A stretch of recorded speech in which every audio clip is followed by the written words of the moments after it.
Hi everyone, thank you for listening in to this video. Where to start on this matter? To begin with, I know that there's been a lot of heated debate online about Rey and how she was able to beat Ben on Starkiller Base. A lot of fans have stated that Disney / Lucasfilm hasn't been true to source material, have been flouting with the rules and ignoring canon. I'm going to have to disagree. And no, I'm not going to state that Rey and Luke started off on a similar journey and compare the two of them to each other and state their similarities. Nor am I going to give any energy to people who claim that Lucasfilm are all on some kind of social justice warrior political agenda around strong women, although I may address that topic in the future. We will see. Okay, I do have to add this tiny bit of information and ask people what did they think was happening when Han Solo told Finn that that is not how the Force works. It was clearly Lucasfilm's way of saying to the audience that they know their canon, they know their stuff, and they knew exactly how the fight scene between Ben and Rey was going to be perceived amongst a certain element of the fandom. And people played straight into it. I get this, it's a trap feeling. Sorry, I was trying to keep myself contained and not laugh through that last spiel. Okay, so onto the serious matter of how Rey beat Ben. Sorry for that interruption. I have a 2-year-old child. Okay, on Starkiller Base, Ben forces an encounter with Rey and Finn. I'm sorry, I don't have time to cut out my son talking in the background. He knows that Rey doesn't have the lightsaber, otherwise she would have used it instead of the gun. Sorry, blaster. He thereby has to get her out of the way, thus why he uses his power to push her into a tree and then engages Finn, who has the lightsaber. So that fight obviously happens.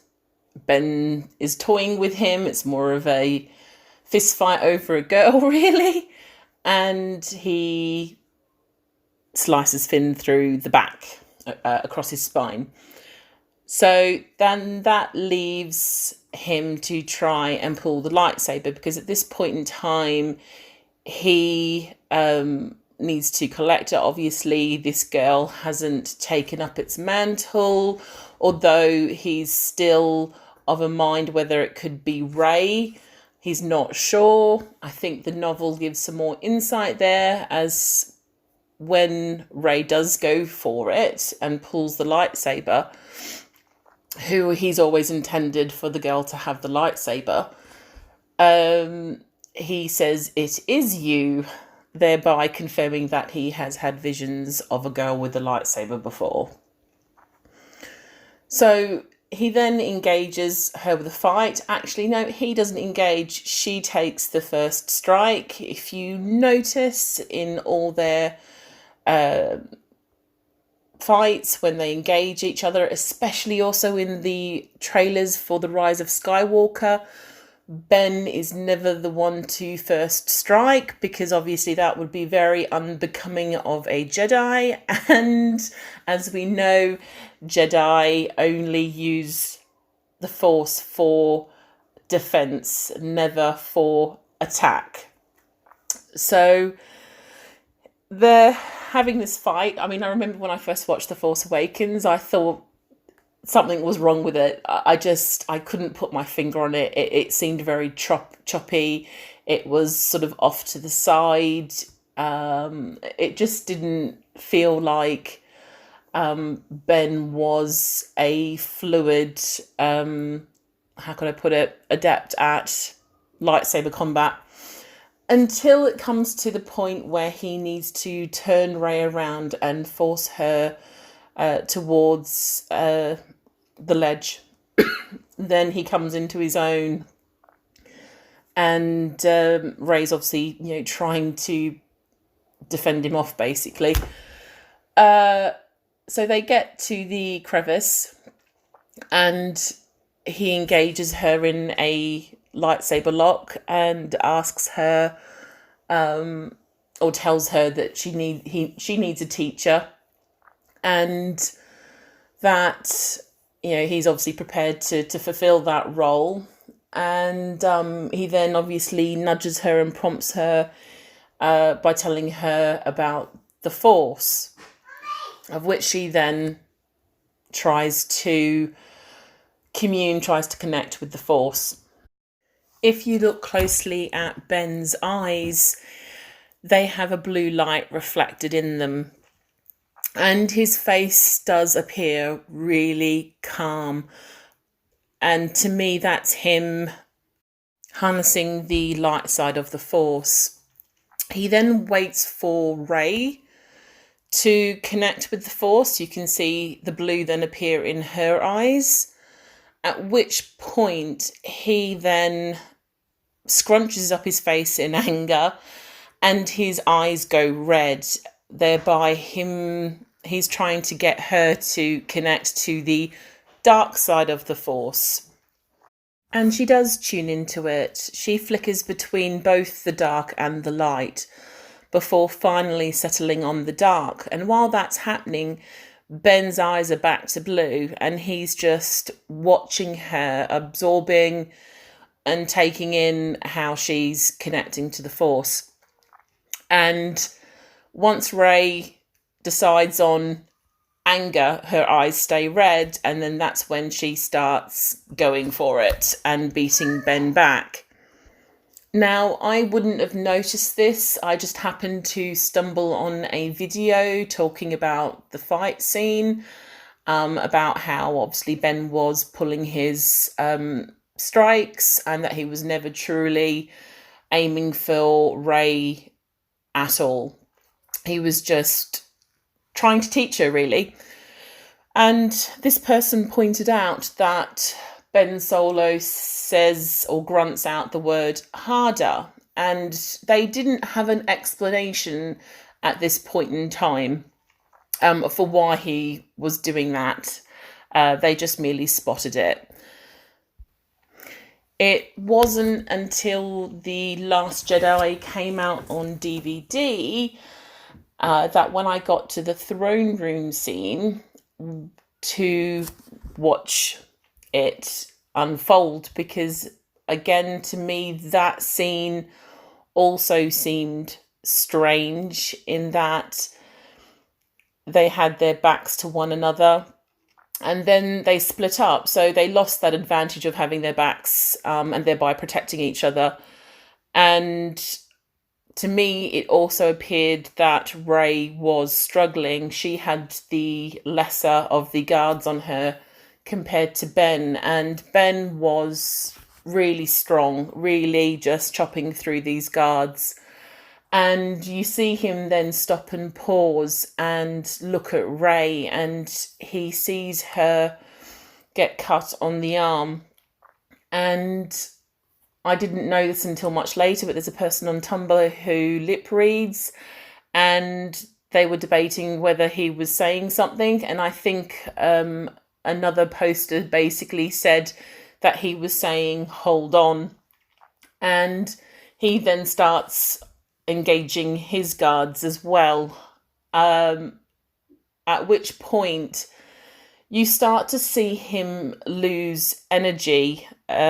He starts to lag behind, which is really strange since he's not sustained any injury. And as we know from the prequel trilogies, we've seen plenty of Force users engage one another, and they don't lose energy like that. They they are really strong and can go on for ages. I mean, just think of the Obi-Wan and Anakin fight. That seemed like it went on for ages. So Ben is losing this energy, and I thought that's really odd, to the point where he actually drops his lightsaber and then gets put into this chokehold. So it wasn't, again, till I got the DVD out and watched the DVD at home that I put the sound up very loud and heard Ben Solo say the word harder when he's being choked. And it was like an epiphany moment. That word had cropped up before in The Force Awakens when he was engaging Rey and saying it to her. So in that fight scene, every time she strikes him and he goes down, he says harder, harder. He wants her to, he wants to test her. He wants to push her limits. And I think he knows that it's only going to go the one way. Either he has to get her out of the equation, or he has to take himself out of the equation and sustain some kind of injury.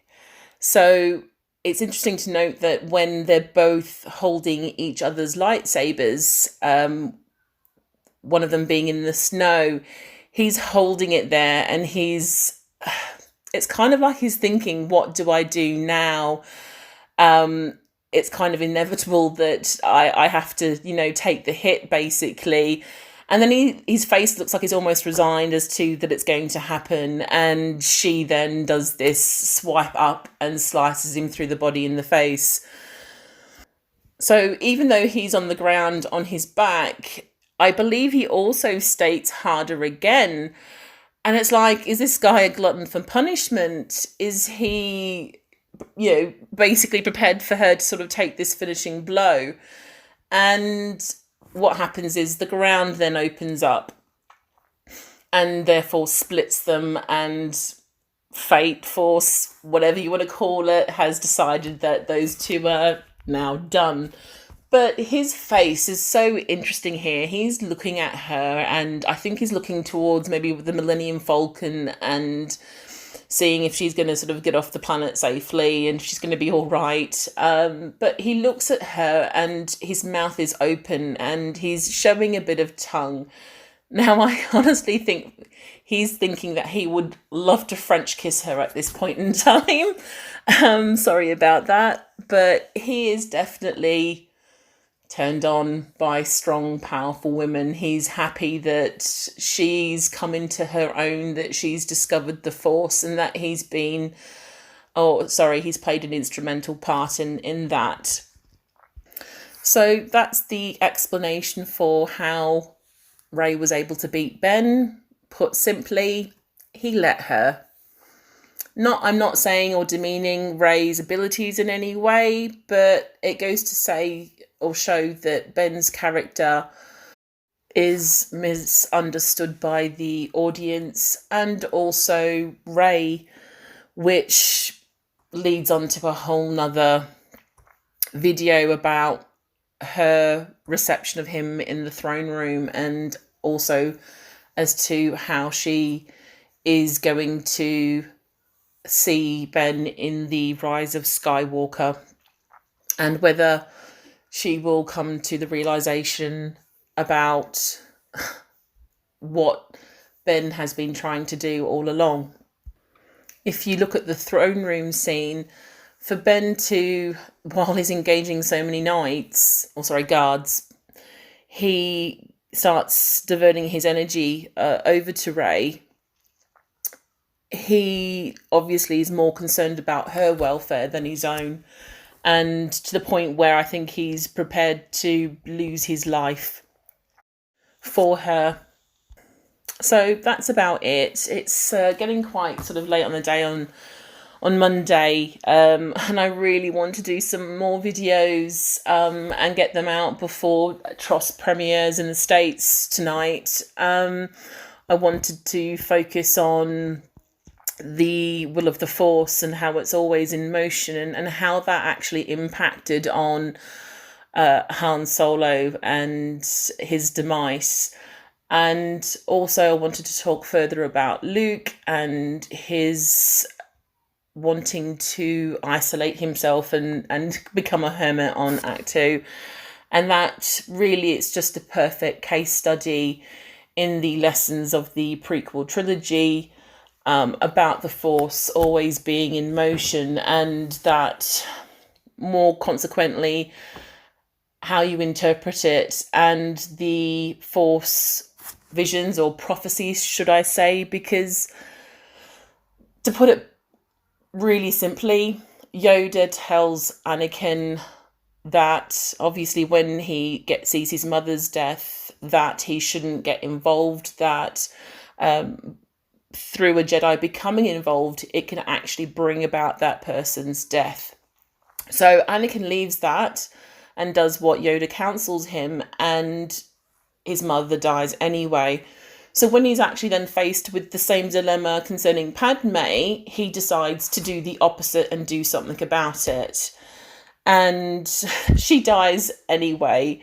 Poor Anakin. So I personally think that what happened with Ben, and also what Luke saw when he stood over Ben, is a perfect example of Force prophecy.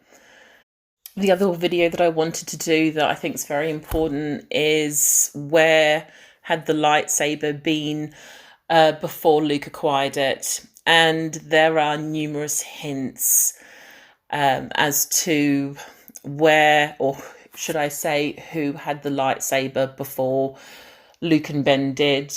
And it's very, very surprising. And I wonder if that also has a reciprocal effect on the Force bond between Ben and Rey. Okay, goodbye. Thanks for listening. I'm really sorry with the background noise. And hopefully you will stay tuned. Please like and subscribe. Love and light.